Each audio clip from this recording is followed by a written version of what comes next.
ओम गणेशाय नमः। आइए सुनते हैं विनायक जी की यह कथा। इस कहानी को गणेश जी के व्रत के बाद एवं अन्य किसी व्रत के बाद पढ़ना शुभ माना जाता है। इसको अंत तक जरूर सुने। जय गणेश। यह बहुत समय पहले की बात है।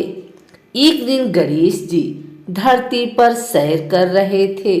सैर करते करते वह एक अनाज के खेत में पहुंच गए और भूख लगने के कारण उन्होंने उस खेत में से 12 अनाज के दाने तोड़कर खा लिए। वह खेत सेठ धनीराम जी का था।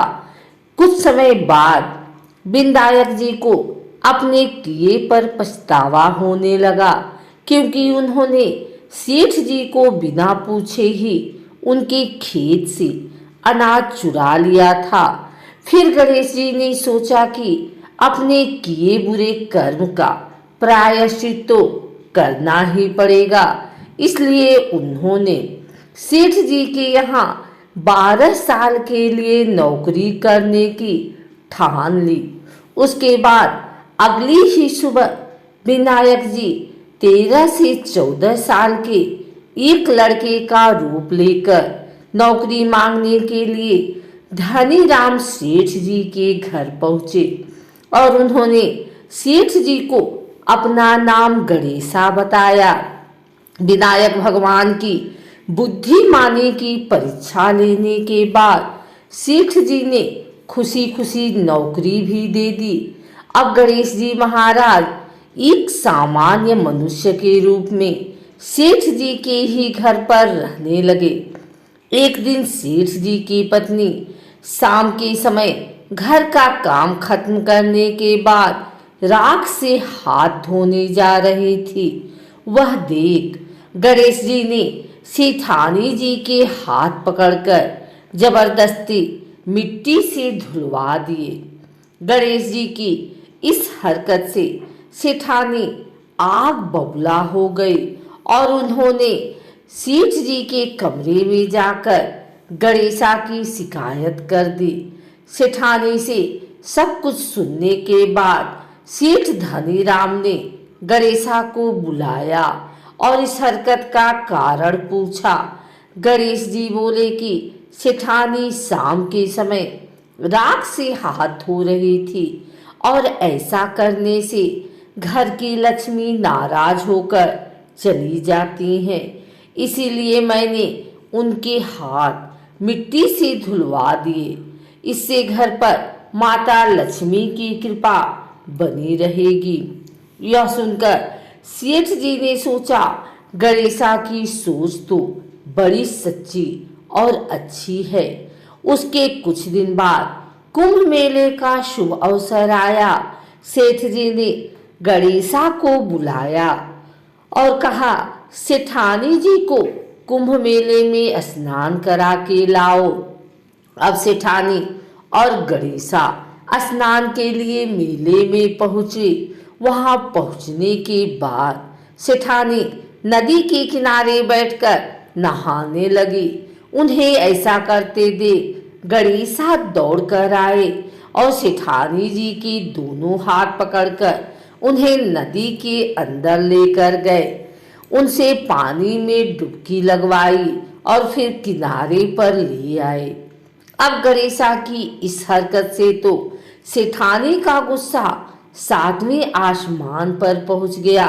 सेठानी जी घर आते आते वह पूरी रास्ते गणेशा को ताने पर ताने मार रही थी, लेकिन विनायक जी सब कुछ शांति से सुन रहे थे।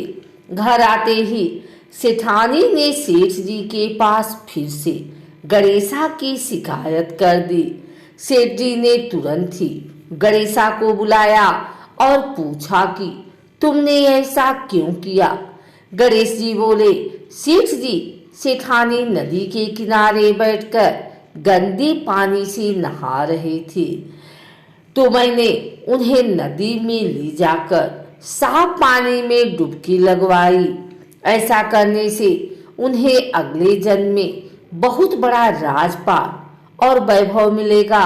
सेठ जी ने सोचा कि गणेशा के विचार कितने अच्छे हैं, मेरे परिवार का भला सोचता है।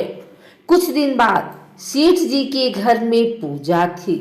पंडित जी के आने के बाद सेठ जी ने गणेशा को कहा, जाओ और सेठानी जी को बुलाकर लाओ। सेठ जी के आज्ञा अनुसार गणेश जी सेठानी को बुलाने गए। उस वक्त सेठानी काली चुनरी ओढ़कर कमरे से बाहर आ रही थी। वह देखते ही विनायक जी ने वह काली चुनरी उतारकर फाड़ दी और कहा कि पूजा के लिए लाल रंग की चुनरी ओढ़कर आइए। अब सेठानी बहुत ज्यादा नाराज हो गई और गणेश जी पर चिल्लाने लगी। वह आवाज सुनकर सेठ जी वहां पर भागते हुए आए और पूछा कि क्या हुआ। तब सेठानी बोली, गणेशा ने मेरी चुनरी फाड़ दी। फिर सेठ जी ने भी गणेशा को बहुत डांटा। जवाब में गणेश जी ने कहा कि सेठ जी पूजा में कभी काला वस्त्र नहीं पहनते, इससे शुभ काम सफल नहीं होते, इसीलिए मैंने ऐसा किया। सेठ जी ने सोचा कि गणेश है तो बहुत ही समझदार। इस तरह लीला रचते हुए उसी घर में गणेश जी के 12 साल बीत गए। फिर एक दिन सेठ जी ने नया कारोबार शुरू करने से पहले घर में पूजा रखी थी। पूजा करते करते उनको याद आया कि पूजा की सामग्री में विनायक जी की मूर्ति तो है ही नहीं। तब उन्होंने अपने नौकर गणेशा को पूजा घर से भगवान विनायक जी की मूर्ति लाने के लिए कहा। गणेशा बोले कि मुझे ही मूर्ति समझकर पूजा में विराजमान कर लो, आपके सारे शुभ काम सफल हो जाएंगे। यह बात सुनकर सेठ जी गुस्सा हो गए और बोले, गणेशा तुम अब तक सेठानी से मजाक करते थे, अब मुझसे भी करने लगे। उत्तर में गणेश जी ने मुस्कुराते हुए कहा, नहीं सेठ जी, मैं मजाक नहीं कर रहा, मैं सत्य वचन कह रहा हूँ। इतना कहने के बाद नौकर गणेश जी ने अपना असली देवता स्वरूप धारण कर लिया। साक्षात गणेश भगवान को सामने देखते ही सेठ और सेठानी उनके चरणों में लीन हो गए और उन्होंने अपनी पूजा संपन्न कर ली। उसके पश्चात भगवान गणेश जी देखते ही देखते अंतर ध्यान हो गए। बाद में सेठ और सेठानी को बहुत पछतावा होने लगा कि स्वयं भगवान हमारे घर नौकरी कर रहे थे और हमने उनके साथ कितना बुरा व्यवहार किया, उनसे बहुत काम कराया। सोच सोच कर दोनों दुखी होने लगे।